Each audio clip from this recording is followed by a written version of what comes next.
Hey guys, welcome back to my channel. நான் துறை நாம நம்ம இப்போ போறோம்னா உங்ககிட்ட ஏதாவது ஒரு ஹார்ட் டிஸ்க் அதாவது பாத்தீங்கன்னா பிசி ஹார்ட் டிஸ்கா இருக்கட்டும் இல்ல உங்களோட லேப்டாப் ஹார்ட் டிஸ்க் இல்ல எஸ்எஸ்டி உங்கள்ட்ட எது எக்ஸ்ட்ரா ஃப்ரீயா இருந்தாலும் அதை வந்து உங்களோட பென்ட்ரைவா நீங்க மாத்திக்கலாம். அது எப்படி என்னங்கிறத நம்ம இந்த பதில பார்க்க போறோம். இந்த பதிவு பிடிச்சிருந்துச்சு அப்படின்னா இந்த வீடியோ லைக் பண்ணுங்க. இந்த வீடியோல இருந்து கருத்து இருக்கு இல்லைன்னா இதுல வேற எந்த வீடியோ பண்ணாலும் கீழே கமெண்ட் பாக்ஸ்ல கருத்துருங்க. நம்ம சேனல் பிடிச்சினா மறக்காம சப்ஸ்கிரைப் பண்ணி பெல் பட்டனை கிளிக் பண்ணுங்க. இந்த வீடியோ ஃப்ரெண்ட்ஸுக்கு ஷேர் பண்ணுங்க, அவங்களும் தெரிஞ்சுக்கிட்டும். இப்போ வாங்க இந்த வீடியோக்குள்ள பார்க்கலாம். இந்த லேப்டாப் பார்த்தீங்கன்னா கிட்டத்தட்ட 9 வருஷத்துக்கு மேலே ஆகுது. என்னோட ஃப்ரெண்டோட லேப்டாப். அவன் துபாயில் ஒரு பணியில் வாங்கினான். இந்த கீப்பரில் பார்த்தீங்கன்னாலே உங்களுக்கு தெரியும் இங்கிலீஷ் அண்டு அரபிக் லாங்குவேஜ் இருக்கும்.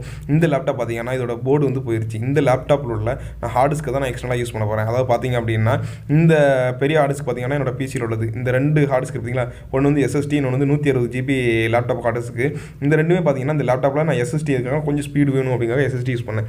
இந்த ரெண்டுமே பார்த்தீங்கன்னா எனக்கு வந்து சும்மாவே இருந்துகிட்டு இருக்கிறதுனால இது வந்து நான் பென்ட்ரைவாக யூஸ் பண்ணலாம் அப்படின்னு சொல்லிட்டு நான் ஆன்லைன்லேருந்து ஒரு கேபிள் வாங்கியிருக்கேன். அதாவது அமேசான்லேருந்து ஒரு கேபிள் ஒன்று வாங்கி இந்த ரெண்டையுமே என்னோட பென்ட்ரைவாக நான் பர்சனல் பென்ட்ரைவாக என்னோட எஸ்எஸ்டி பார்த்திங்க அப்படின்னா நான் எப்போ போல் நம்ம பென்ட்ரைவ் மாதிரி அடுத்தடுத்த ஸ்டோரேஜ் நம்ம வெளியே இருந்து மூவி ஏற்றுறோம் இல்லை ஆப் ஏற்றுறோம் அந்த மாதிரி பர்சனல் யூசேஜுக்கு அந்த ஹார்ட்ஸ்க்கு வந்து என்னோட மொபைலில் உள்ள டேட்டாஸ் எல்லாத்தையும் சேவ் பண்ணுறதுக்காக இந்த ரெண்டு யூஸ் பண்ண போகிறேன். இந்த கேபிளோட லிங்க் வந்து நான் கீழே டிஸ்கிரிப்ஷனில் கொடுக்க நீங்கள் வேணும்னு நினைக்கிங்க வாங்கிக்கங்க. இந்த கேபிள் பார்த்தீங்கன்னா உங்களோட லேப்டாப் ஹார்ட்ஸ்க்குனான கேபிள். இந்த மாதிரி நீங்கள் கனெக்ட் பண்ணிட்டு உங்கள் மொபைலுக்கு கனெக்ட் பண்ணால் நீங்கள் எக்ஸ்ட்ரா ஓடிஜி கேபிள் கனெக்ட் பண்ணி நீங்கள் யூஸ் பண்ணிக்கலாம். அப்படி இல்லை நீங்கள் டேரெக்டாக உங்களோட பிசியில் கனெக்ட் பண்ணி உங்கள் பென்ட்ரைவ் மாதிரி நீங்கள் யூஸ் பண்ணிக்கலாம். உங்களோட ரீடிங் ஸ்பீடு வந்து கிட்டத்தட்ட 500 MB.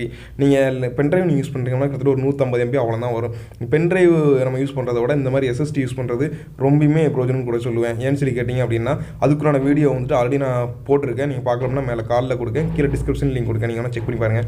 இந்த மாதிரி நீங்கள் கனெக்ட் பண்ணி உங்களோட லேப்டாப் ஹார்ட் டிஸ்க்காக இருக்கட்டும் இல்லை பிசி ஹார்ட் டிஸ்க்காக இருக்கட்டும் இந்த மாதிரி உங்களால் யூஸ் பண்ண முடியும். இவ்வளோ தான் ஃப்ரெண்ட்ஸ். இந்த இது நீங்கள் ஒரு சிம்பிளான இது தான். கிட்டத்தட்ட 300 கேபிள் நீங்கள் செலவு பண்ணிங்கன்னா போதும். அவ்வளோ அட்வான்டேஜ் இருக்குது. நீங்கள் உங்கள் வேணுங்கிற டேட்டாஸை நீங்கள் உங்கள் மொபைல்லேருந்து ஷேர் பண்ணிக்கலாம். அப்படி இல்லை அப்படின்னா நீங்கள் உங்களோட எஸ்எஸ்டிக்கும் நீங்கள் ஷேர் பண்ணிக்கலாம். உங்களுக்கு வேணுங்கிற மாதிரி இதை நீங்கள் போர்ட்டபிளாக யூஸ் பண்ணிக்கலாம். எங்கள்கிட்ட இருக்க எக்ஸ்ட்ரா இருக்க ஹார்ட் டிஸ்க்கு. ஓகே ஃப்ரெண்ட்ஸ், இந்த வீடியோ பிடிச்சிருக்குன்னு நினைக்கிறேன். பிடிச்சிருந்துச்சு அப்படின்னா இந்த வீடியோக்கு லைக் பண்ணுங்கள். இந்த வீடியோ கருத்து விருப்பம் இருக்குது இல்லைனா இதை அப்படி வேறு எந்த வீடியோ பண்ணாலும் கீழே உள்ள கமெண்ட் பாக்ஸில் கருத்துருவீங்க. நம்ம சேனல் பிடிச்சினா மறக்காமல் சப்ஸ்கிரைப் பண்ணி பெல் பண்ணி கிளிக் பண்ணுங்கள். ஓகே ஃப்ரெண்ட்ஸ், பாய்.